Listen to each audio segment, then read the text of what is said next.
గడిచిన తరగతిలో మనం ఇదే వాక్యాన్ని ధ్యానం చేస్తూ అనుదిన బలి అంటే ప్రతిరోజు కూడాను దేవునికి అర్పించేటువంటి బలి గురించి మాట్లాడుతూ ఉదయకాలమున అర్పించే బలి, సాయంకాలమున అర్పించే బలి, ఆ బలి పరిచర్య గురించి చెప్పుకున్నాం. తర్వాత అదే విధముగా అనుదినము ధూపము వేయు పరిచర్య, ఉదయకాల సమయంలో ధూపం ఎలా వేస్తారు, సాయంకాల సమయంలో ధూపం ఎలా వేస్తారు అని చెబుతూ, సాయంకాలం పూట అయితే బలి జరిగిన తర్వాత దేవునికి ధూపం వేసేవారు. బలి జరిగిన తర్వాత దేవునికి ధూపం వేసేవారు. ఉదయకాలం అయితే ధూపం వేసిన తర్వాత బలి అర్పించేవారు. ఇది ధూపం వేసేటువంటి పద్ధతి.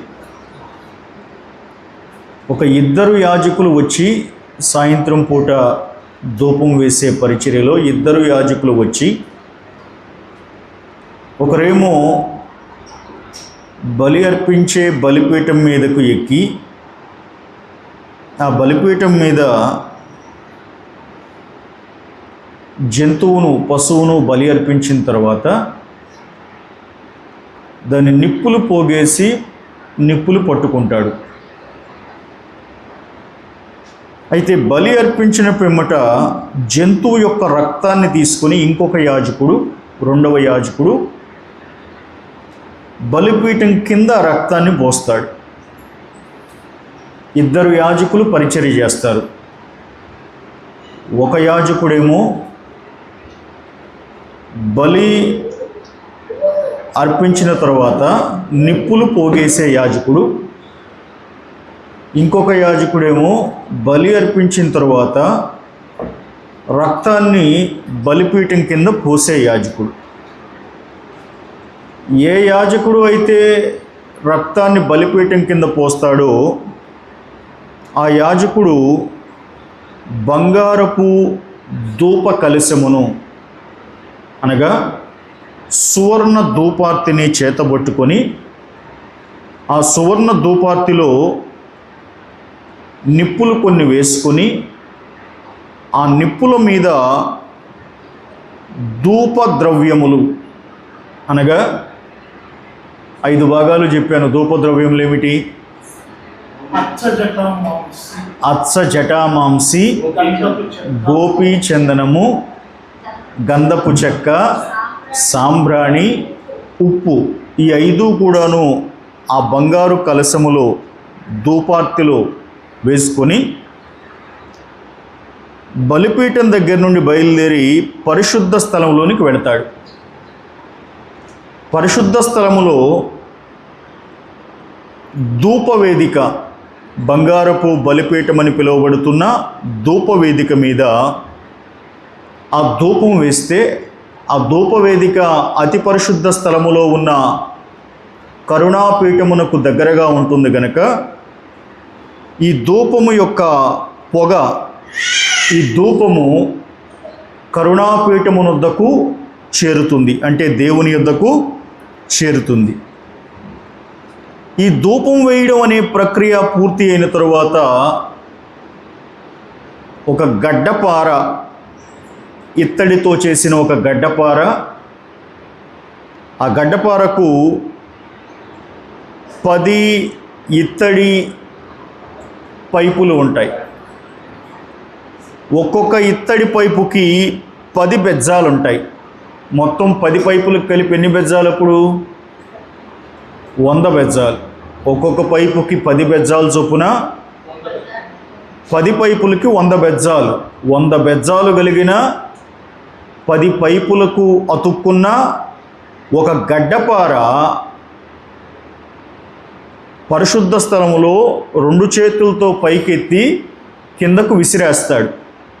విసిరేసినప్పుడు ఈ 100 బెజ్జాలు ఉన్నటువంటి 10 పైపుల గడ్డపారలో నుండి రకరకాలైన శబ్దాలు వచ్చేవి. ఆ శబ్దాలన్నీ కూడా యెరూషలేము దేవాలయం మొదలుకొని సుమారు యెరికో వరకు వినిపించేవి. అది అవగానే లోపల పరిశుద్ధ స్థలములో ఉన్నటువంటి యాజకుడి ధూపము వేసే పరిచర్య ముగించబడుతుంది అని జనులకు అర్థమవుతుంది.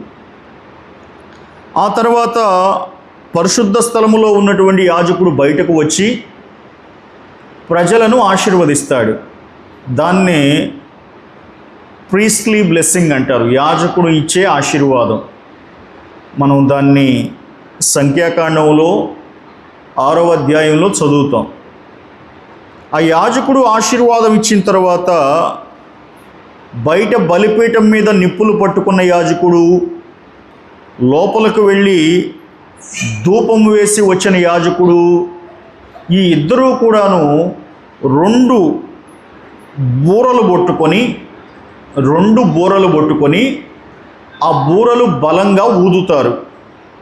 ఆ బూరలు బలంగా ఊదితే ఆ సాయంత్రానికి ధూపము వేసే పరిచర్య, బలి అర్పించే పరిచర్య, యాజకత్వపు పరిచర్య ముగించబడింది అని జనులకు అర్థమవుతుంది. ఇది భూమి మీద జరిగేటువంటి సాయంత్రపు అనుదిన బలి పరిచర్య, ధూపము వేసే పరిచర్య. అయితే ఇప్పుడు మీరు 8వ అధ్యాయం ప్రకటన గ్రంథం 3వ వచనం నుండి 5వ వచనం వరకు చదివితే అది ఉదయకాలము జరిగిన ధూపము వేయు పరిచర్యలాగా ఉందా, సాయంకాలం జరిగిన ధూపము వేయు పరిచర్యలాగా ఉందా? సాయంకాలపు ధూపము పరిచర్య అని ఎందుకు అనిపిస్తుంది?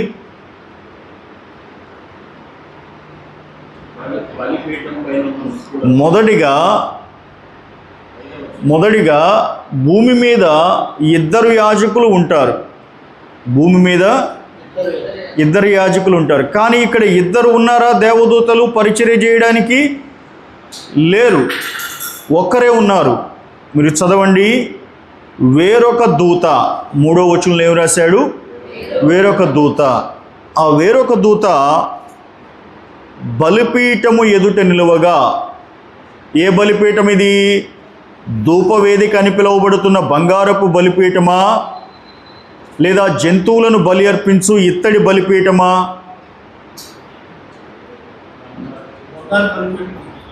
అది బాగా చదవండి. మరియు సువర్ణ ధూపార్తి చేతబట్టుకొని ఉన్న వేరొక దూత వచ్చి బలిపీఠము ఎదుట నిలువగా. నేను అంతకుముందు తరగతిలో చెప్పాను, ఇది బలి అర్పించే ఇత్తడి బలిపీఠమే. ఈ బలిపీఠం మీద నిలవబడి సింహాసనం ఎదుట ఇంకొక బంగారు బలిపీఠం ఉంది.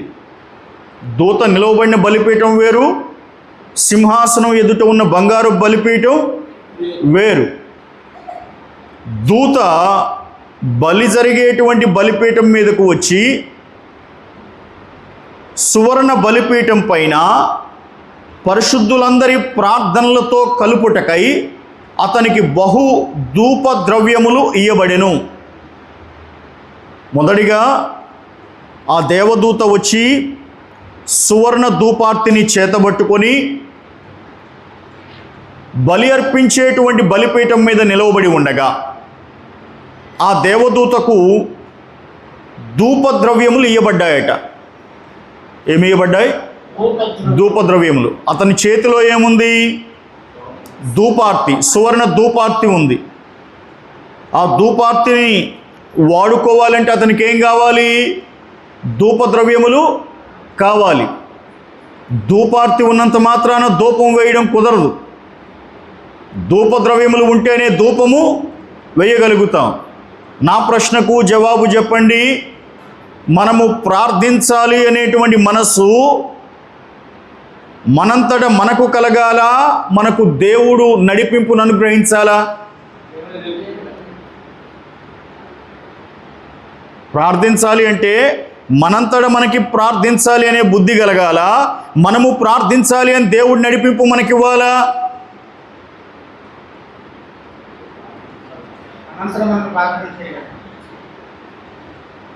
మనంతటా మనం ప్రార్థన చేయాలా? ఆ తర్వాత దేవుడు నడిపింపు వస్తుందా? నా ప్రశ్న అర్థమైందా? అసలు ప్రార్థించడానికి దేవుడు ప్రార్థించడానికి అనుమతిని, ఆసక్తిని కలిగిస్తేనే ఒకడు ప్రార్థించగలుగుతాడు. అంతేనా? మరి మానవ ప్రయత్నం ఎక్కడ ప్రార్థనలో?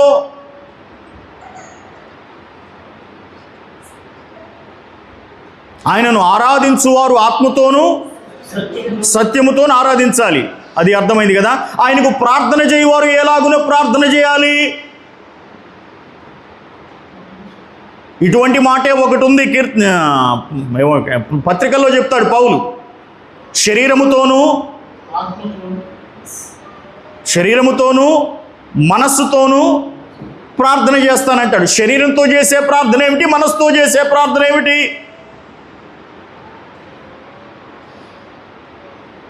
శరీరంతో ప్రార్థన చేయడం అంటే ముందు ప్రార్థించడానికి మనం మోకాళ్ళు వంగడం, దేవుని సన్నిధిలోనికి వచ్చి ప్రార్థించాలి అనేటువంటి కనీస అడుగు ముందుకు వేయడం. మనం అడుగులు ముందుకు వేస్తూ ఉంటే, ప్రార్థించడానికి సిద్ధపడుతూ ఉంటే, మనం ప్రయత్నం చేస్తూ ఉంటే, మనలను నడిపించడానికి పరిశుద్ధాత్ముడు మనకు అండగా నిలవబడతాడు. రోమాపత్రిక 8వ అధ్యాయంలోనేనా మనము మూలుగులతో ఉచ్చరింప శక్యము కానీ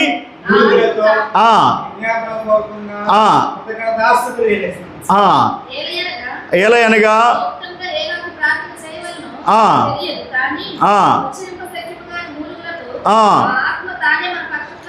ఆత్మ తానే మన పక్షమున విజ్ఞాపన చేయించు ఉన్నాడు. అంటే మొదటిగా మనము ప్రార్థించడానికి అడుగు ముందుకు వేస్తే, ఆ తరువాత పరిశుద్ధాత్ముడు మనలను ప్రార్థనలో లోతైన అనుభవంలోనికి తీసుకువెళతాడు. ప్రార్థించడానికి కూడా దేవుని సహాయమే కావాలి. దేవుని సహాయం లేకుండా ప్రార్థించడం అనేది సాధ్యం కాదు. దేవుని సహాయం లేకుండా చేసేటువంటి ప్రార్థన చాలాసార్లు నామినల్గా ఉంటుంది. నామినల్ అంటే ఏమిటి? చాలా సాధారణముగా ఉంటుంది. నామకార్థం అంటే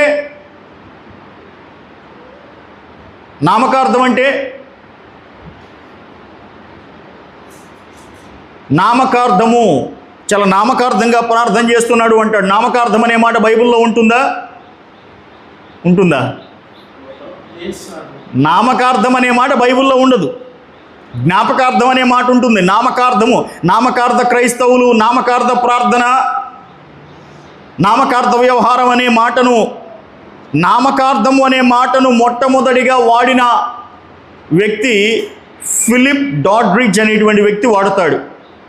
ఫిలిప్ డాడ్రిడ్జ్ అతను ఏం చెప్తాడు అంటే, ఈ ప్రార్థన కానీ, ఈ భక్తి కానీ ఆత్మీయత లేనిది అనే మాటకు నామకార్థమైన భక్తి, నామకార్థమైన ప్రార్థన, నామకార్థమైన జీవితం అని చెప్తాడు. దేవుని ఆత్మ నడిపింపు లేకుండా, దేవుని సహాయం లేకుండా, దేవుని యొక్క కరుణ లేకుండా మనము చేసే ప్రార్థన ఏదైనా కానీ నామకార్థపు ప్రార్థనే. ప్రార్థించడానికి ఖచ్చితంగా దేవుని నడిపింపు కావాలి. మీరు ఈ వాక్య భాగం చదివితే దేవదూత చేతిలో ధూపార్తి ఉంది, కానీ ఆ ధూపార్తితో అతను ధూపం వేయలేడు. ఎందుకు? అతనికి ఏం కావాలి? ధూపద్రవ్యములు కావాలి. ఆ ధూపద్రవ్యములు ఎవరిచ్చారు? చూడండి 3వ వచనం ప్రకారం, అతనికి బహుధూపద్రవ్యములు ఇవ్వబడెను. అతనికి బహుధూపద్రవ్యములు ఇవ్వబడెను. ఆ ధూపద్రవ్యములు ఈ ధూపార్తిలో వేయబడ్డాయి. ఈ ధూపద్రవ్యముల నుండి ఏమొస్తుంది? పొగ వస్తుంది. ఈ వచ్చిన పొగ దేనితో కలుస్తుంది? పరిశుద్ధుల ప్రార్థనలతో కలుస్తుంది. ప్రార్థనలు పొగ, ప్రార్థనలు ధూపం యొక్క పొగ, ఈ రెండు కలిసి ఎక్కడికి వెళ్ళాయి? దేవుని సన్నిధికి వెళ్ళాయి, దేవుని సింహాసనం మీదకి వెళ్ళాయి. దేవుని సింహాసనం మీదకి వెళితే దేవుని సింహాసనం మీద నుండి ఏమొచ్చింది?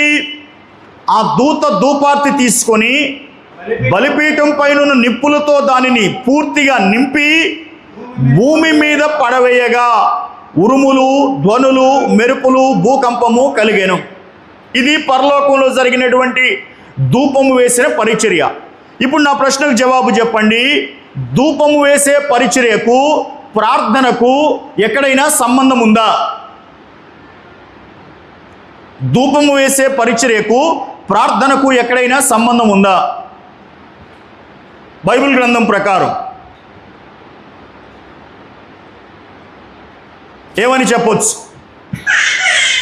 ధూపం వేసే పరిచర్యకు, ప్రార్థనకు సంబంధం ఉందా అని అడిగితే మనము 141వ కీర్తన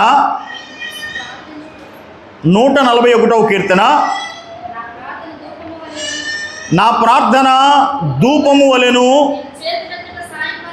నేను చేతులెత్తుట సాయంకాలపు నైవేద్యం వలెను నీ దృష్టికి అంగీకారములగును గాక. 141వ కీర్తన 2వ వచనం చదవండి. నా ప్రార్థన ఎలా ఉంది?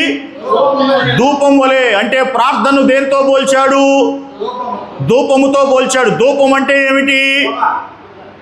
మనం దేవునికి ధూపం వేసినప్పుడు ధూపము పైకి లేస్తుంది, పొగ పైకి లేస్తుంది. ఇప్పుడేమన్నాడు ప్రభువా, నేను ప్రార్థన చేస్తే నేను భూలోకములో ఉండి ప్రార్థన చేస్తూ ఉన్నాను, కానీ నా ప్రార్థన పొగలాగా పరలోకమందున్న నీ సన్నిధికి చేరుతుంది. అంటే ఇప్పుడు ధూపమునకు ప్రార్థనకు సంబంధం ఉన్నదా?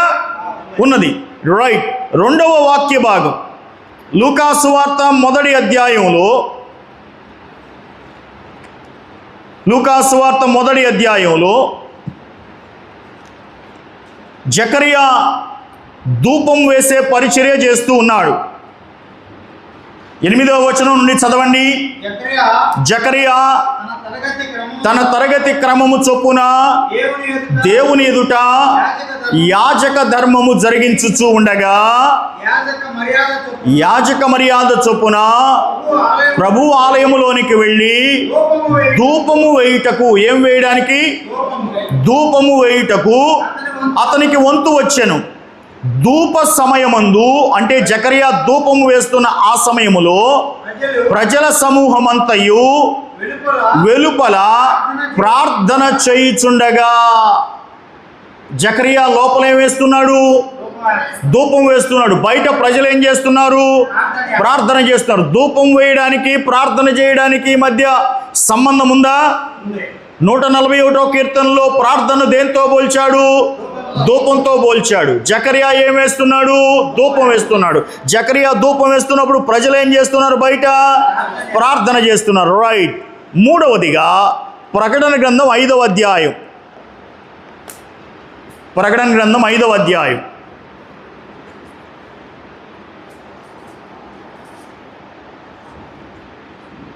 ఈ 5వ అధ్యాయంలో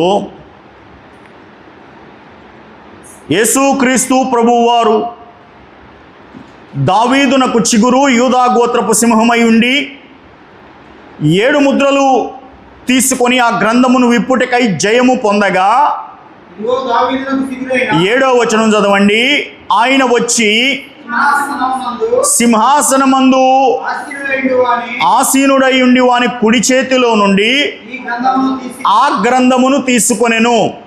ఆ గ్రంథమును యేసుక్రీస్తు ప్రభువారు విప్పడానికి తీసుకొనగా, ఆయన దానిని తీసుకొనినప్పుడు ఆ 4 జీవులను, వీణెలను, ధూప ద్రవ్యములతో నిండిన సువర్ణ పాత్రలను పట్టుకొని ఉన్న ఆ 24 పెద్దలను ఆ గొర్రెపిల్ల ఎదుట సాగిలపడిరి.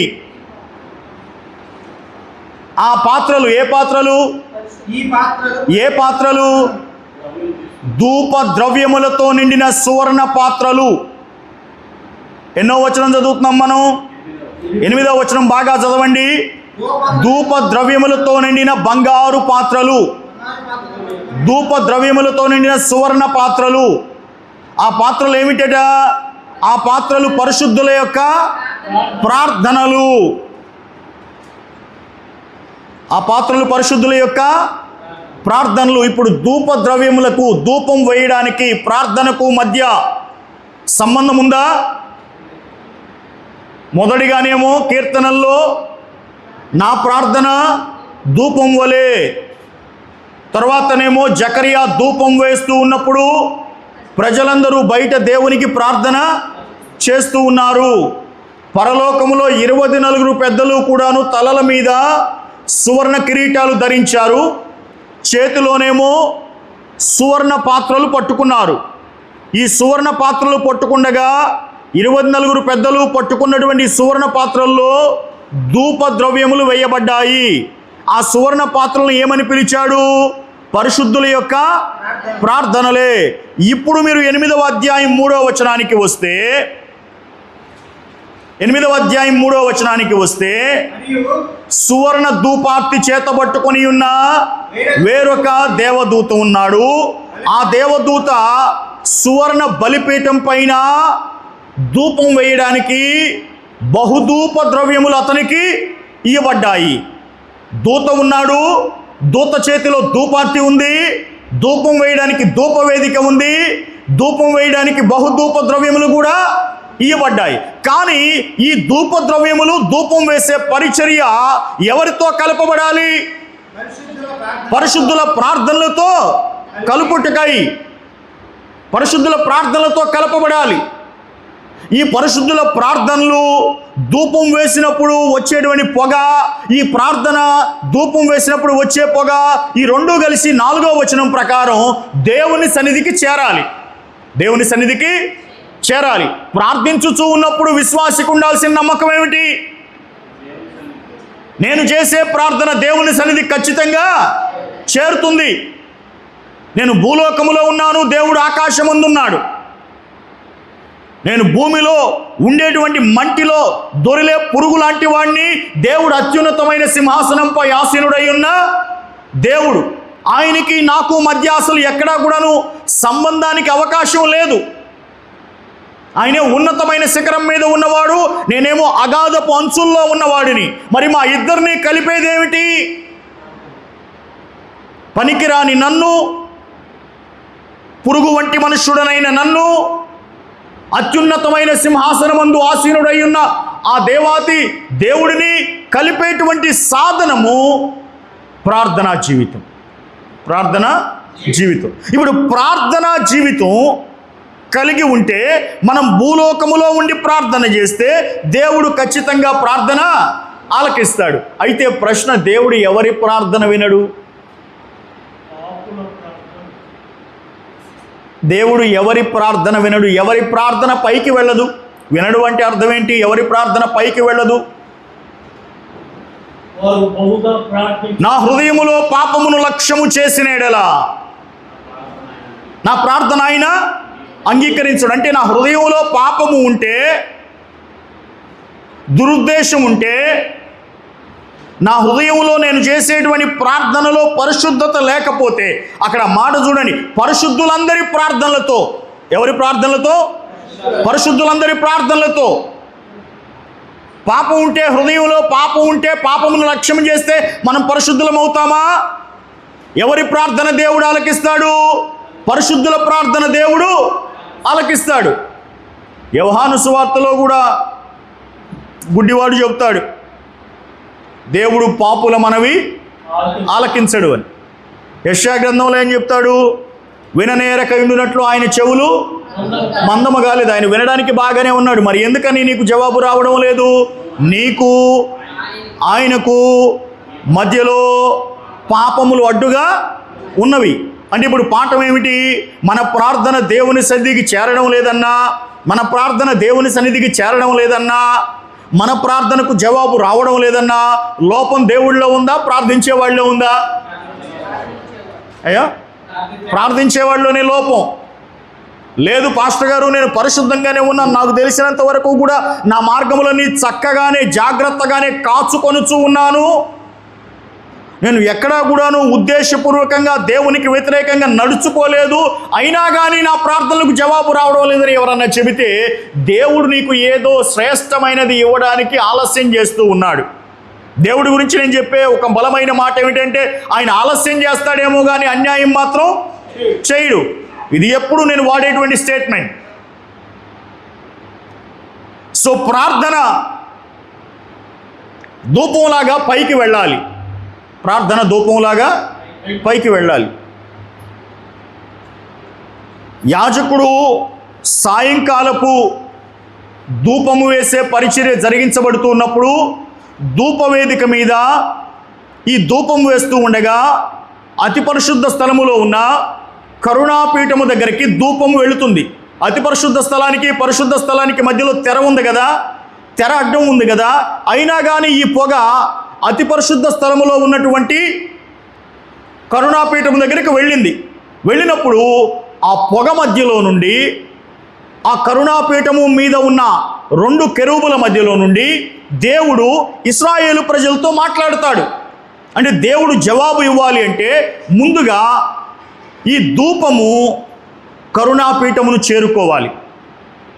దేవుడు జవాబు ఇవ్వాలంటే ముందుగా ధూపము కరుణాపీఠము చేరుకోవాలి.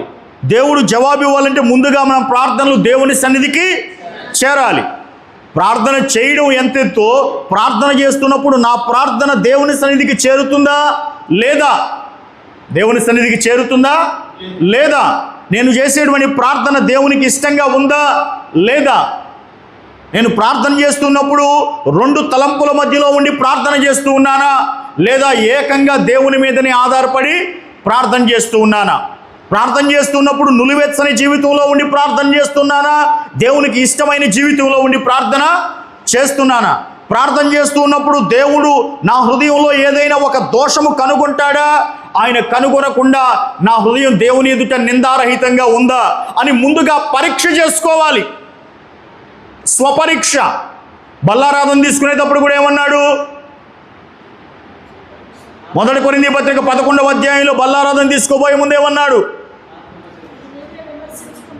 మీకు మీరే విమర్శ చేసుకోవాలి. బల్లలో చేతులు వేసేటప్పుడు, రొట్టెను ముట్టుకునేటప్పుడు, ద్రాక్షరసమును ముట్టుకునేటప్పుడు దీనిని ముట్టుకోవడానికి నేను యోగ్యుడనా కానా? ప్రార్థన చేయడానికి, నా ప్రార్థన ప్రభు సన్నిధికి చేరడానికి నేను యోగ్యుడనా కానా? లేఖన గ్రంథం, పరిశుద్ధ గ్రంథం, బైబిల్ గ్రంథం ముట్టుకోవడానికి నేను యోగ్యుడనా కానా? మన యోగ్యతను గూర్చి మనం పరీక్ష చేసుకోవాలి. లేఖన ధ్యానముల విషయంలోనైతేనేమి, ప్రార్థనా జీవితం విషయంలోనైతేనేమి, ప్రభు బల్ల విషయంలోనైతేనేమి చేయడానికి ఇష్టపడే వాళ్ళు ఉండొచ్చుగాక, కానీ అది యోగ్యముగా చేసే అనుభవంలో ఉన్నానా లేదా అని పరీక్షించుకునేవానికి లోపములు ఏమైనా ఉంటే ప్రభు తెలియజేస్తాడు. లోపములు ఏమైనా ఉంటే ప్రభు తెలియజేస్తాడు. ప్రభు మనలో పలానా లోపం ఉందని చెప్తే ఆ లోపము నుండి అధిగమించడానికి, ఆ లోపమును అధిగమించడానికి, ఆ లోపము నుండి బయటపడటానికి మరలా ప్రభు సహాయమే తీసుకోవాలి. మరలా ప్రభు సహాయమే తీసుకోవాలి. బైబిల్ గ్రంథంలో లోపములలో ఉండి, నేను చెప్పిన పాఠం బాగా అర్థమైతేనే ప్రశ్నకి మీరు చెప్పగలరు అనుకున్నాను. లోపములలో ఉండి దేవుని సహాయం చేత దాన్ని జయించిన వారు ఎవరున్నారు?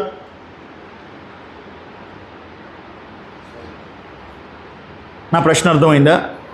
బైబిల్ గ్రంథం ప్రకారం మేము లోపములలో ఉన్నామని తెలుసుకున్నారు. లోపములలో ఉన్నామని తెలుసుకొని ఈ లోపము నుండి జయించబడాలని కోరుకున్నారు, లోపం నుండి బయటపడాలని కోరుకున్నారు. అలాగా దేవుని సహాయం చేత ఆ లోపములో నుండి బయటపడిన వారు ఎవరు?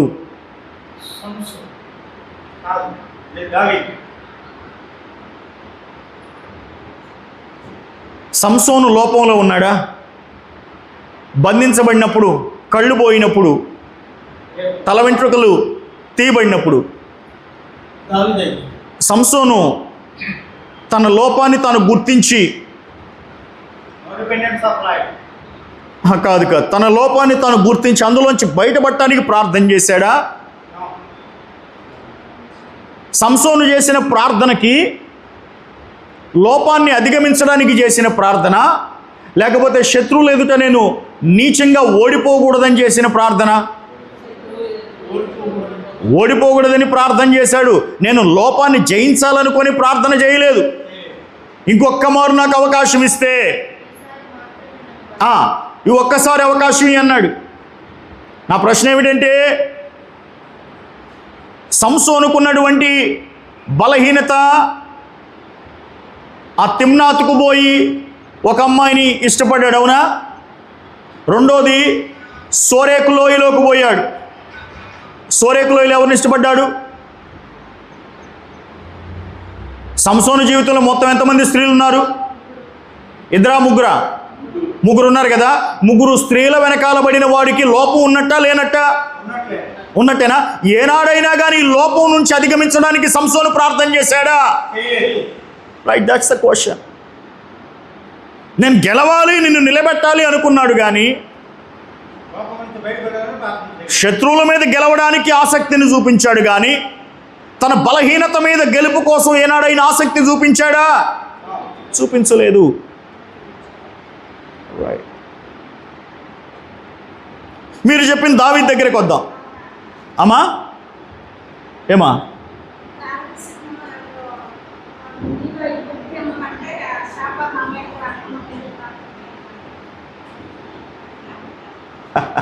అది భయంతో చేసింది. ఇవాళ చాలామంది భయంతోనే ప్రార్థనకు వస్తారు. అమ్మా అది వేరే కాన్సెప్టా? అది అవసరం ఉంటే వచ్చేది. అవసరం ఉంటే రావడం వేరు, భయం ఉంటే రావడం వేరు. మనం అడుగుతున్న ప్రశ్న ఏమిటంటే, లోపం అధిగమించడానికి, బలహీనత అధిగమించడానికి, లేదా వారిలో ఉన్న పాపం అధిగమించడానికి దేవునికి ప్రార్థన చేసి గెలిచిన వారు ఎవరు? యాకోబులో ఉన్న బలహీనత ఏమిటి?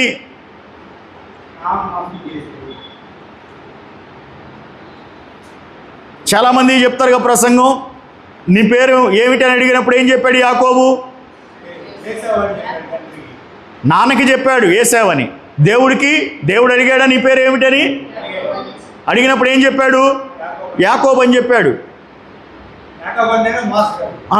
దాని మీద పెద్ద ప్రసంగమే చెబుతారు. యాకోబు అంటే మోసగాడు, ఆయన నేను మోసగాడిని అని దేవుడి దగ్గర ఒప్పుకున్నాడు కనుక దేవుడు అతని పేరు యాకోబు నుండి ఇశ్రాయేలుగా మార్చాడు. కానీ వాస్తవానికి ఆ రోజు నిజంగా యాకోబు నుండి ఇశ్రాయేలుగా మార్చబడాలని ఒంటరిగా యబ్బోకు రేవు దగ్గరికి వెళ్ళాడా? అన్నయ్యని ఏశావు చంపుతాడని భయంతో పోయాడా? అంతేనా? రైట్. నా ప్రశ్న ఏమిటి? ఇది బలహీనత, ఇది లోపము, ఇది నాలో ఉన్న తప్పు అని తప్పుని నిర్ధారించుకొని దానిలో నుండి బయటపడడానికి ప్రయత్నం చేసిన భక్తులు ఎవరు?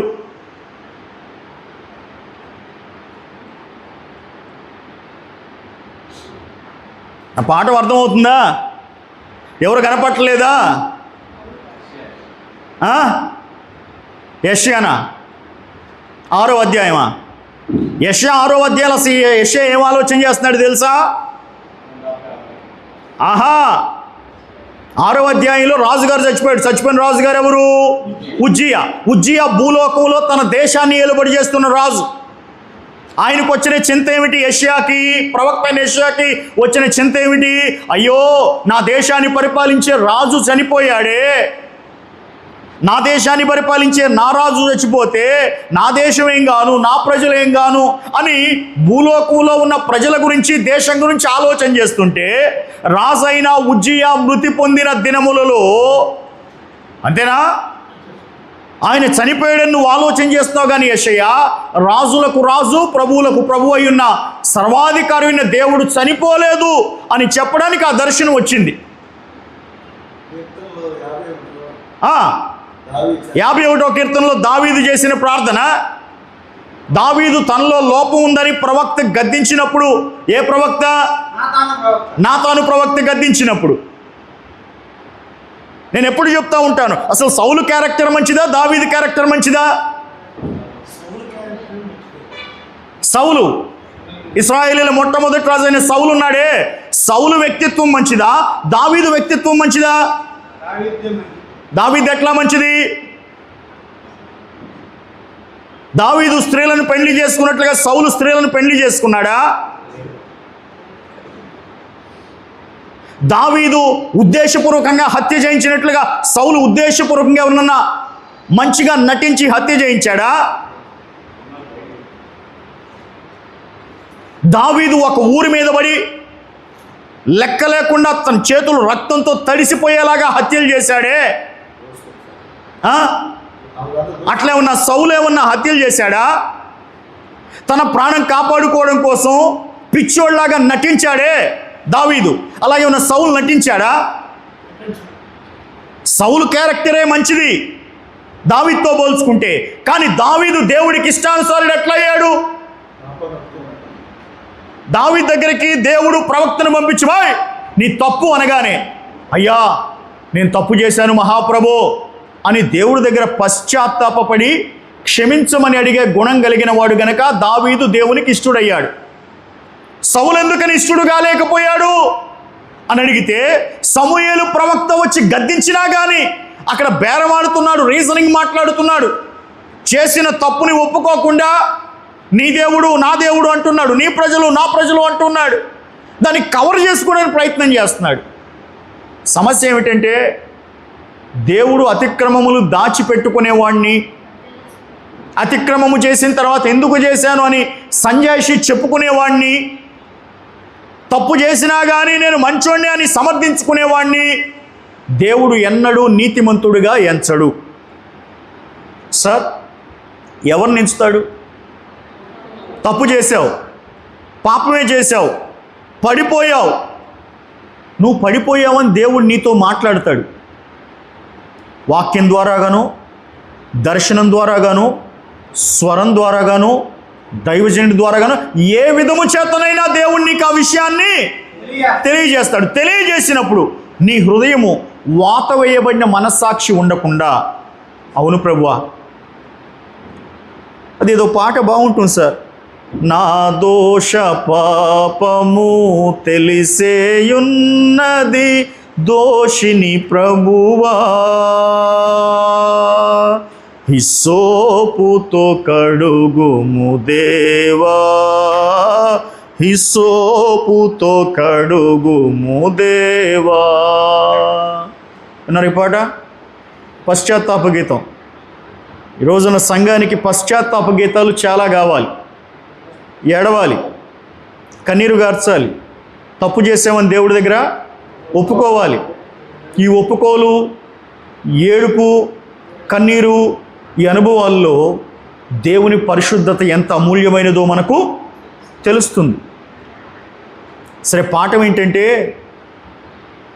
లోపం ఉందని గ్రహించి తెలుసుకొని ఆ లోపాన్ని జయించిన వ్యక్తుల్లో దావీదుని చక్కగా మనం అమర్చవచ్చు. సార్, యోగ్యతను పరీక్షించుకోవాలి. దేని విషయంలో? ప్రార్థిస్తే మన ప్రార్థన దేవుని సన్నిధికి చేరుతుందా లేదా? ప్రభు బలలో చెయ్యి వేస్తే నేను యోగ్యంగా వేశానా లేదా? ఓ ప్రశ్నకు జవాబు చెప్పండి. దేవుడు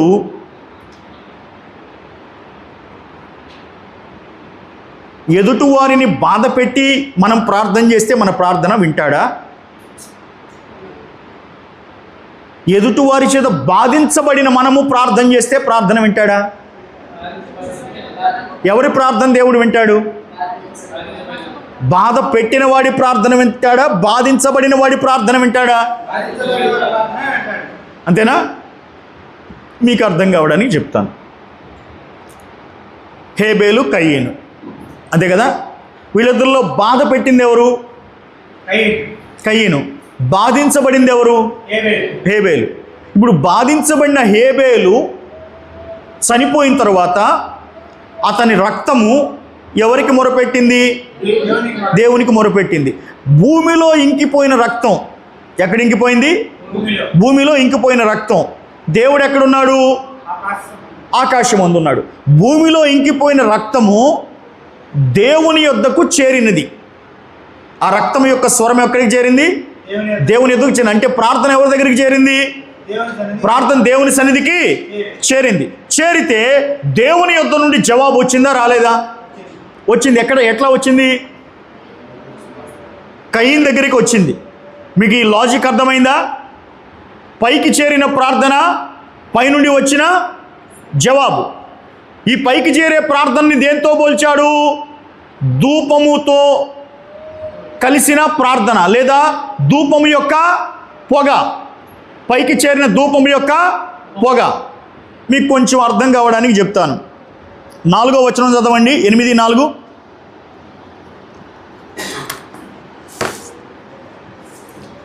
ప్రకటన గ్రంథం 8వ అధ్యాయం 4వ వచనం. అప్పుడు ఆ ధూపద్రవ్యముల పొగ పరిశుద్ధుల ప్రార్థనలతో కలిసి దూత చేతిలో నుండి పైకి లేచి దేవుని సన్నిధికి చేరెను. దేవుని సన్నిధికి ఏం చేరింది? ఇప్పుడు ప్రార్థన చేరిందా, పొగ చేరిందా? ప్రార్థన చేరిందా, పొగ చేరిందా? రెండు కలిసి చేరినాయి. పొగ అనుకుందాం. ఏం పొగ ఇది? ప్రార్థన పొగ. అంతేనా? ఇప్పుడు ప్రకటన గ్రంథములోనే 14వ అధ్యాయం చదవండి. ప్రకటన గ్రంథం 14వ అధ్యాయం. ఈ 14వ అధ్యాయంలో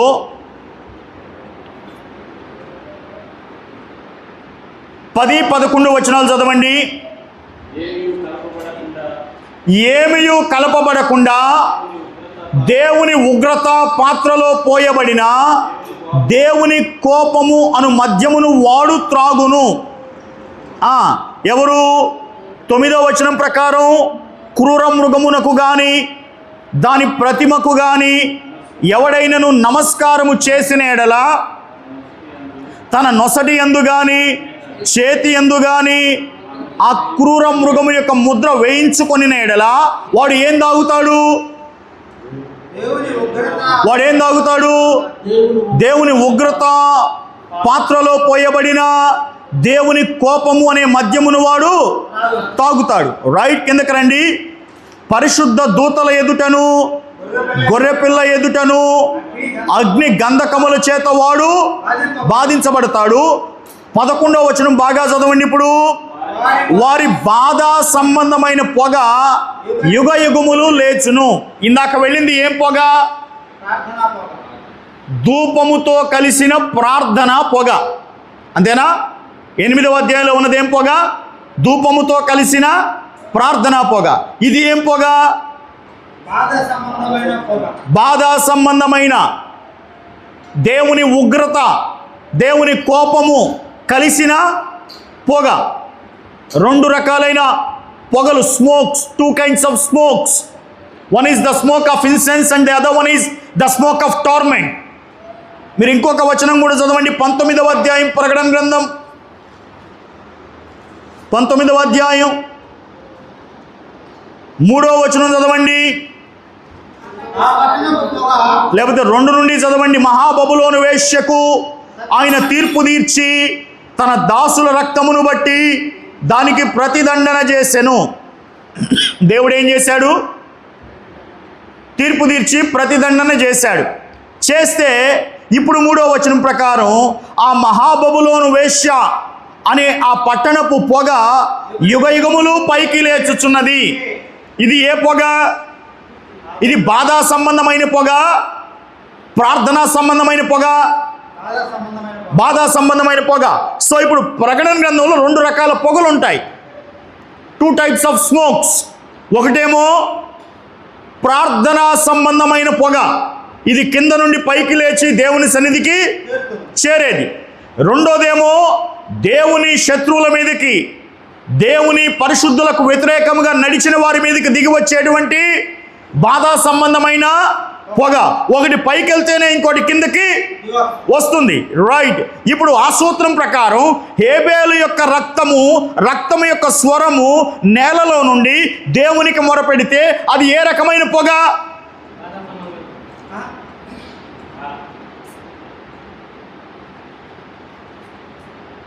ఇన్ని బాధలు ఎవడికి కావాలి? ఇంత పాఠం ఎవడికి కావాలి? శుభ్రంగా ఒక ప్రార్థన చేసి ఓ పాట పాడుకొని ఒక కథ చెప్పుకొని పోక, అంతేనా? కాదు, కావాలి. ఈ తరానికి కూడా ఇవి కావాలి. కాబట్టి చెప్పండి, హేబేలు రక్తం యొక్క స్వరము దేవుని సన్నిధికి చేరడము ఏ రకమైన పొగ? ప్రార్థన సంబంధమైన పొగ. కయీను మీదకి వచ్చిన శిక్ష ఏ రకమైన పొగ? బాధ సంబంధమైన పొగ. ఇది అర్థమైందా? మళ్ళీ చెప్పండి. హేబేలు చేసిన ప్రార్థన దేవుని సన్నిధికి చేరింది. అది ఏ రకమైన పొగ? ప్రార్థన సంబంధమైన పొగ. కయీను మీదకి దిగి వచ్చిన దేవుని శిక్ష బాధ సంబంధమైన పొగ.